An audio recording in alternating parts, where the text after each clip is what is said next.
Jägerin sein. Für Susanne bedeutet das, die Natur und Wildtiere zu schützen. Ich möchte kein Muttertier schießen, nein. Dann sind die anderen Frischlinge ja mutterlos. Dass es den Tieren gut geht, ist ihr auch bei den eigenen wichtig. Aufgepasst. Zurzeit bildet sie den jungen Athos zum Jagdhund aus. Voran. Ab. Wie alle Hundehalter habe ich natürlich auch eine Gefühlsbeziehung zu meinem Hund. Und oftmals ist man da vielleicht nicht so konsequent, wie man es sein sollte. Ah, das ist aber schlecht. Auf den Triller müssen die runtergehen. Und da üben wir ganz arg. Das ist eine Baustelle ein bisschen. Oh, das ist ganz schlecht. Weil der andere tut es. Super gemacht. Der ältere Nando weiß eben, wie der Hase läuft. Mit ihrem Mann Günther leitet Susanne die Jagdschule Badische Jägerschmiede. Ich bin Jäger geworden, weil mich das Thema von Haus aus schon sehr lange interessiert hat. Und durch einen Arbeitskollege, der auch Jäger war, bin ich zur Jagd herangeführt worden. Als Metzgermeister habe ich da natürlich einen ganz klaren Bezug zum Thema Fleisch und habe mir irgendwann gesagt, okay, dieses Mastfleisch, wie man das üblicherweise so kennt, möchte ich so nicht mehr weiter verzehren. Das möchte ich einfach nicht. Ich esse gerne Fleisch, bin ich ganz ehrlich, aber ich möchte dann Fleisch haben, das tatsächlich Bio-Qualität hat und das haben wir halt mit Wildfleisch. Und während Günther das Mittagessen vorbereitet, trudeln bei Susanne die ersten Schüler für heute ein. Guten Morgen. Guten Morgen. Einen wunderschönen. Athos, Nando, auf euren Platz. Athos. Nando, bleib hier. Nando, du bleibst da. Du stinkst hier. Danke sehr. Platz. Aber manchmal muss ein gestandener Jagdhund eigene Entscheidungen treffen. Wir gehen jetzt ans Federwild. Ihr wisst ja, Niederwild. Wer will freiwillig? Hochwild, Schalenwild, alles aus Rehwild und Auerwild, als auch Steinadler und Seeadler. Und der Rest ist? Niederwild. Ja, perfekt. Genau. Weiß jemand, was es ist? Das ist schon mal gut. Weiß jemand noch spezifischer, wie die Art heißt? War gut. Aber Stock war falsch. Ja, Schotterente. Frau Falter, du läufst heute zu großartiger Form auf. Nicht nur... Ich hab nachgeguckt. Na und? Die Frau ist clever. Susanne kennt die Vorbehalte, die es gegenüber Jägerinnen und Jägern gibt. Deshalb gibt sie auch hier ihre Erfahrungen weiter. Und dass die Leute da irritiert schauen, wenn man mit der Waffe auftaucht, das ist selbstredend bei den Nachrichten, die wir jeden Tag leider hören müssen. Und da hilft nur eins, und das ist die Rücksichtnahme auf die nicht jagende Bevölkerung. Rehrücken, oder? Ja, es gibt Rehrücken heute Nachmittag. Überraschung, ne? Hast du dir gewünscht, ja? Dann bekommst du das auch. Aber vorher muss man sich das Essen verdienen. Wir laufen dann mal ein Stück darüber. Ja, ihr wisst ja, immer in Zweiergruppen und jeder achtet. Ja, dass uns auch keiner verloren geht, ja. Und jeder ist für seinen Nachbarn verantwortlich, gell? Also, ja. Mit Spaß lernt man halt am besten. Das weiß Susanne als Naturpädagogin. Hier haben wir die Schalen. Und was haben wir hier, Leute? Das Geäfter. Jawohl, das Geäfter. Teilweise habt ihr auch Kinder, ja? Und dann wäre es vielleicht auch schön, dass ihr euren Kindern mal zeigt, hey, was läuft denn hier? Ich denke, somit kann man auch das Naturinteresse bei den Folgegenerationen wecken. Umwelterziehung. Da kommt der Rotmilan gerade recht. Man muss sagen, es ist ein prächtiger Vogel. Seht ihr, wie er seinen Stoß, also den Schwanz einsetzt, um zu steuern? Und er schraubt sich jetzt immer höher.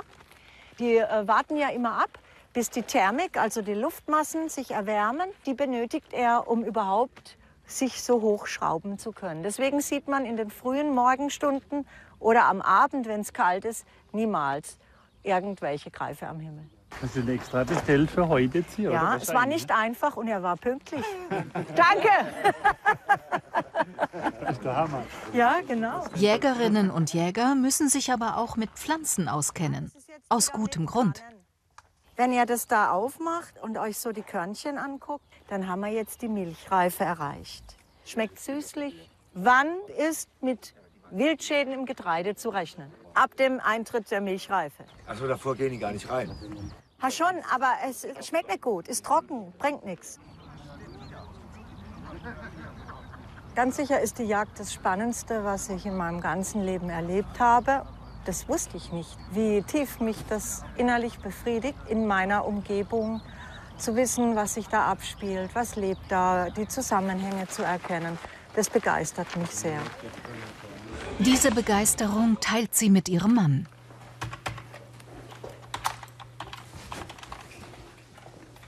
Seit 28 Jahren. Arbeiten wir zusammen, funktioniert sehr gut. Habe ja getrennte Schreibtische, insofern alles gut. Und getrennte Aufgabenbereiche teilweise. Moment mal. Günther, hast du einen Blaserschalldämpfer da? Ja, habe ich da. Was kostet denn der? 439 €. Es funktioniert sehr gut. Lässt sich Beruf und Freizeit sehr gut miteinander vereinbaren. In meiner Freizeit mache ich natürlich alles das, was andere Menschen auch tun. Wir haben ja auch Kinder. Da gucken wir natürlich auch nach den Familien etc. Und wir gehen jagen. Selber gejagt, selber ausgenommen, selber gekocht. Was anderes kommt hier nicht mehr auf den Tisch. Und damit das weiterhin erfolgreich klappt, muss Nachwuchshund Athos üben. Im September hat er seine Jagdhundeprüfung und muss bis dahin lernen, dass Schüsse zwar laut sind, aber ihm nichts tun. Wir lassen den Hund jetzt einfach laufen. Und der Plan ist, dass wir einen Schuss in die Luft abgeben und darauf schauen wollen, wie er reagiert, wenn wir ihn sehen. Athos! Da vorne ist er. Wird Athos diesen Test bestehen und schusssicher sein?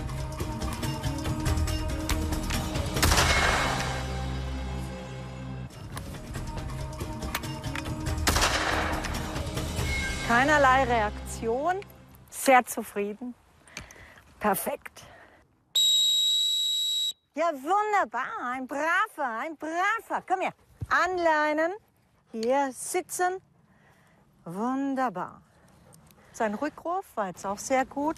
Wenn man dann später ans Wasser geht, dann schießt man auch mal direkt über ihn hinweg. Da ist es sehr wichtig, dass man weiß, der Hund hat mit dem Schießen kein Problem. In der badischen Jägerschmiede von Susanne und Günther wird jeder gut aufs Schießen vorbereitet. Perfekte Bedingungen bietet das digitale Schießkino. Du bist ja Rechtshänder, gell? Das Gewicht aufs linke Bein und dann führst du die Waffe ruhig, und zwar mit dem Schaft hinten hoch, an dein Jochbein. Und in dem Moment, wenn du an einem Jochbein bist, startet der Keiler. Du fährst durch das Ziel durch, schießt, aber verlässt auf gar keinen Fall diese Linie.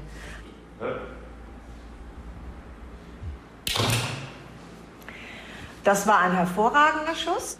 Du bist hier aus der wirklich optimalen Höhenposition herausgekommen, hast den Keiler begleitet, hast geschossen. Das war eine 10. Und wo ist jetzt dein Fehler? Ich bin nicht die Linie weitergefahren, sondern direkt danach runter. Genau. Also ich persönlich habe mir es abtrainiert, indem ich mir das nur erlaubt habe, nachdem der Keiler nicht mehr zu sehen war. Ja.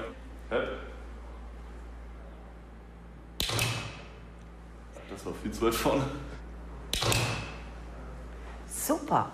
Dein Lauf und dein Ziel, ihr hattet exakt die gleiche Geschwindigkeit. Das ist für deinen Ausbildungsstand große Klasse. Man braucht Ausbilder, wo es nicht nur um die Jagd geht, nicht nur darum, mal was zu schießen, dass man was zu essen hat oder weil es halt auch irgendwo eine Art Hobby ist, sondern der ganze Naturschutzaspekt und dass man auch nicht einfach in den Raum gesetzt wird und kriegt was vorgelesen, sondern dass man wirklich gescheit ausgebildet wird und weiß, was man macht. Das gilt auch für Nachwuchshund Athos.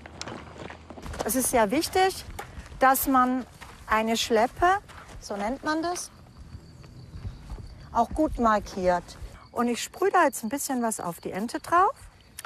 Und jetzt reibe ich sie ein bisschen mit dem Geruch auf dem Boden, wo die Ente beschossen wurde oder verunfallt ist. Und jetzt schleppe ich das. Deswegen nennt man diesen ganzen Vorgang auch Schleppelegen. Das ist ganz einfach. Für die bevorstehende Jagdhundeprüfung muss Athos das perfekt können.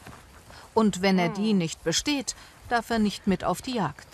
Ob er brav die Beute zurückbringt und auch wieder abgibt? Er soll sie nun so lange im Maul halten, bis Susanne ein Kommando gibt.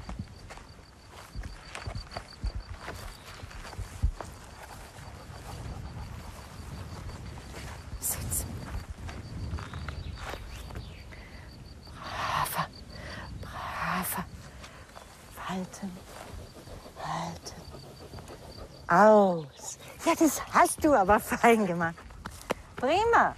Auch für Susannes Schüler wird's ernst. Premiere auf dem Schießstand. Einfach mal gespannt, wie sich anfühlt.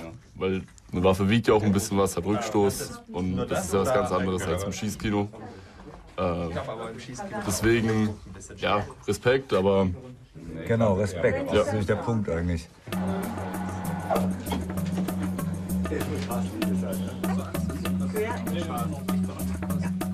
Weißer, rotes Brot. Dann nimmst du mit der rechten Hand die Patrone, legst sie da rein und drückst du mit dem rechten Daumen nach unten oder mit dem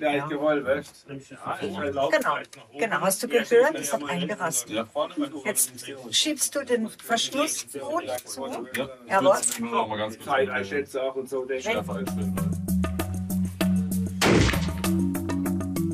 Ich hätte erwartet, dass man es mehr spürt. Das ist weniger.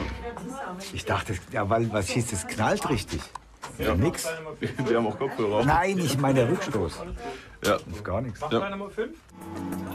Hoffentlich bleibt das gute Gefühl bis zur Prüfung. Vor einiger Woche hatte man Prüfung mit unserer Prüflinge und dann fragte mich Susanne während der Prüfung, weshalb tun wir uns das eigentlich an? Wir leiten natürlich mit, wir begleiten die Teilnehmer schon über Monate hinweg, lernen die einzelnen Personen kennen, die Stärke, die Schwäche, aber spätestens dann, wenn man sieht, dass die Teilnehmer Erfolg hatte, dann weiß ich, warum wir das tun. Und das ist ein Glück, das kann man eigentlich auch nicht mehr beschreiben. Und dann sieht man eigentlich nur noch das Strahl im Gesicht und das ist eigentlich unbezahlbar. Und dafür tun wir es auch letztendlich. Hier, komm. Auch Athos ist mittlerweile fit für die Prüfung. Ja, prima. Ja, super. Gell? Ja, so, wird immer besser. Er ist ja noch ein junger Hund, ist gerade mal ein Jahr alt und ich habe zumindest erreicht, über Distanz kann er sich ablegen. Wir müssen noch ein bisschen darauf achten, dass er länger unten bleibt, Kopf zwischen die Pfoten drückt. Aber ich bin jetzt mit dem Stand schon sehr zufrieden, weil er ihn immer ausübt. Dann kann's ja in den wohlverdienten Feierabend gehen. Und den verbringt Susanne natürlich im Wald.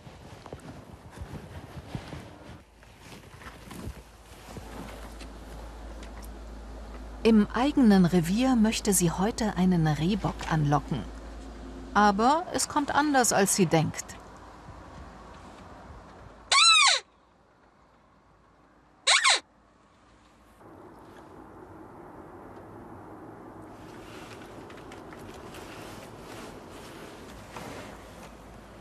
Jetzt gehen sie zurück.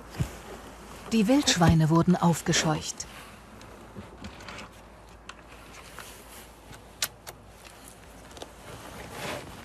Da waren 3 größere Stücke und einige Frischlinge. Und das heißt, da waren Muttertiere dabei. Und Muttertiere sind geschont. Die darf man auf gar keinen Fall erlegen. Und wenn ich jetzt geschossen hätte, dann hätte ich auf einen Frischling geschossen. Die waren aber von der Distanz her zu weit weg.